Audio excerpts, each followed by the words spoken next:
기도하겠습니다.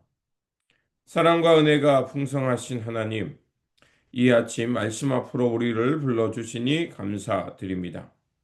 세상의 무거운 짐과 염려를 모두 십자가 앞에 내려놓게 하여 주시고, 오직 주님의 말씀에 먼저 귀를 기울이며 살게 하여 주옵소서.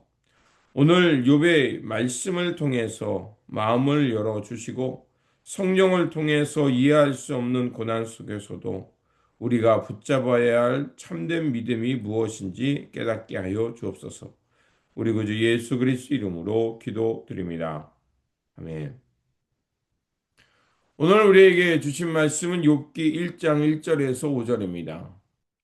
우스 땅에 욥이라 불리는 사람이 있었는데 그 사람은 온전하고 정직하여 하나님을 경외하며 악에서 떠난 자더라.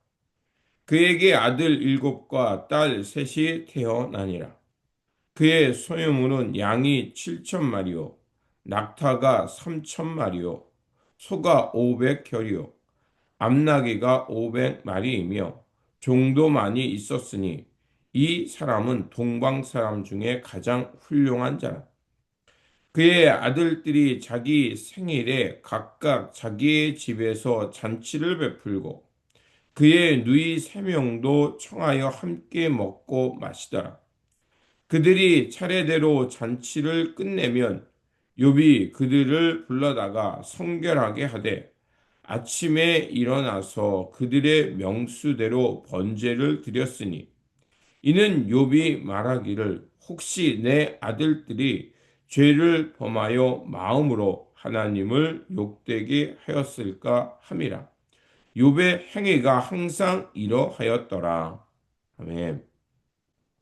오늘 본문 말씀은 욥에 관한 소개의 말씀과 그에게 닥친 고난에 관한 말씀입니다.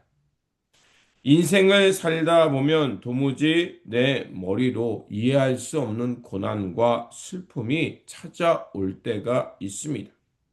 내가 무엇을 잘못했기에 이런 일이 일어날까? 하나님은 왜 나에게 이런 시련을 주실까라는 질문이 가슴 깊은 곳에서 터져 나올 때가 있습니다. 오늘 본문에 등장하는 욥이 바로 그러한 극심한 고통을 겪은 사람이었습니다. 그는 동방에서 가장 훌륭한 사람이었고 하나님 보시기에 온전하고 정직하여 악에서 떠난 사람이었습니다. 그러나 하루아침에 모든 재산을 잃었고 자녀들을 잃는 청천벽력 같은 비극을 맞이합니다. 죄 때문이 아니라 원인을 알 수 없는 고난 때문이었습니다. 우리는 이러한 위기 앞에서 어떻게 반응하며 살아야 할까요?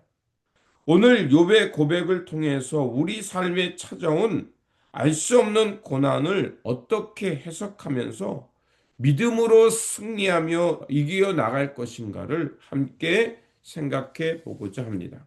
첫 번째로 일상 속에서 늘 하나님을 경외하는 신앙을 가져야 합니다. 욥기 1장 1절에서 5절을 보면 욥은 부유한 자산가였을 뿐만 아니라 자녀들의 생일 잔치가 끝날 때마다 혹시나 자녀들이 마음으로라도 하나님을 배반하지 않았을까 염려하여 그 수대로 번제를 드렸습니다. 욥의 신앙은 문제가 생겼을 때만 하나님을 찾는 그 소나기 같은 신앙이 아니었습니다. 욥의 행위가 항상 이러하였다는 말씀처럼 그는 평안할 때나 일상 속에서 늘 하나님을 경외하는 삶을 살고 있었다는 것이었습니다. 그런데 고난의 비바람이 갑자기 불어 닥치는 것입니다.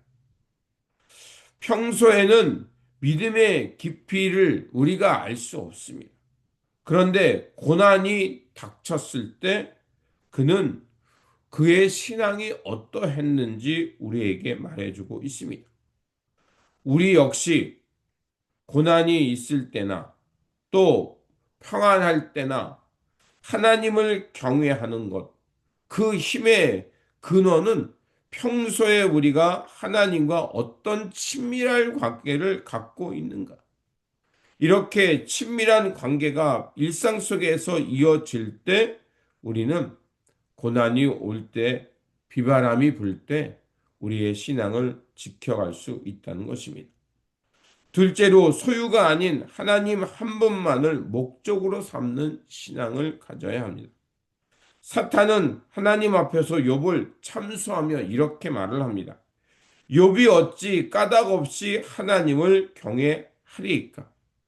주께서 그에게 복을 주셨기 때문이라고 말을 합니다.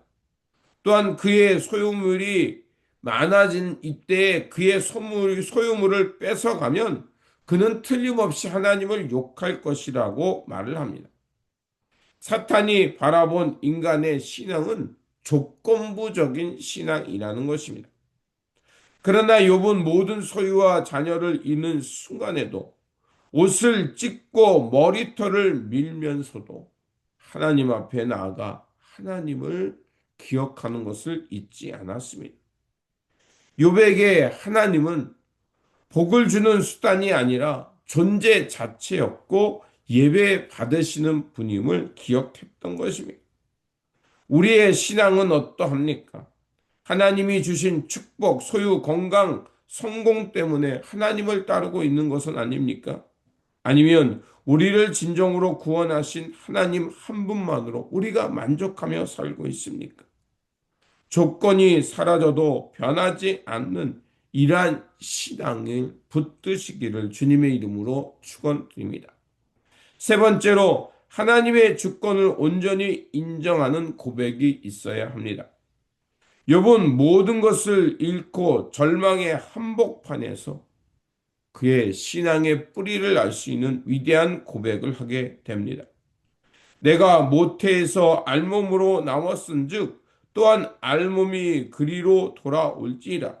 주신 이도 여호와시오 거두신 이도 여호와시오니 여호와의 이름을 찬송 받으실지니라. 욥은 내 삶의 모든 주권이 오직 하나님께 있음을 고백했습니다. 내 손에 쥐어진 것도 주님의 것이요 주님이 거두어 가셔도 주님의 뜻이 있음을 신뢰한 것입니다.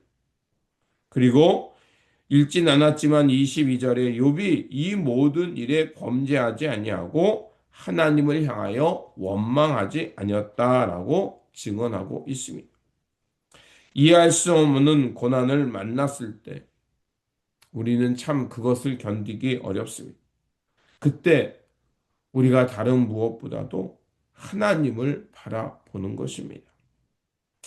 하나님께서 우리를 그 고난 한복판에 떨어뜨린 것이 아니라 고난 속에 내려와 우리와 함께 아파하고 있다는 하나님을 바라보는 것입니다. 그리고 이러한 어려움과 고난이 왔을 때 나의 죄로 인한 것인지 아니면 하나님의 시험으로 인한 것인지 잘 분별하면서 만약 우리의 죄를 하나님께서 말씀하시는 거라면 즉시 회개하는 것이고 하나님께서 우리의 신앙을 정금 같은 것으로 연단하는 것이라면 하나님을 신뢰하며 인내하는 것입니다. 그래서 오늘 본문을 통해 우리가 알게 된 것처럼 하나님 앞에서 온전하고 하나님의 주권을 의지하면서 묵묵히 주님을 따라가는 저와 여러분의 신앙이 되시기를 주님의 이름으로 다시 한번 축원드립니다. 기도하겠습니다. 지혜와 주권의 하나님, 오늘 욥의 말씀을 통해서 우리의 신앙을 점검하게 하시니 감사합니다.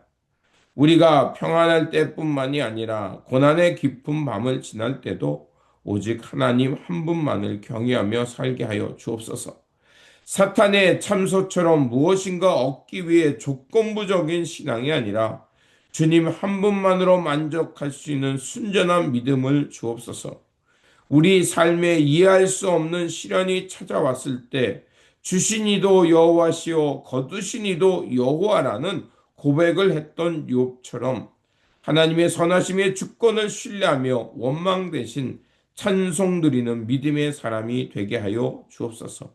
오늘도 우리를 붙드시고 믿음의 길을 갈 수 있도록 붙들어 주시고 인도하여 주시는 우리 구주 예수 그리스도의 이름으로 기도드립니다.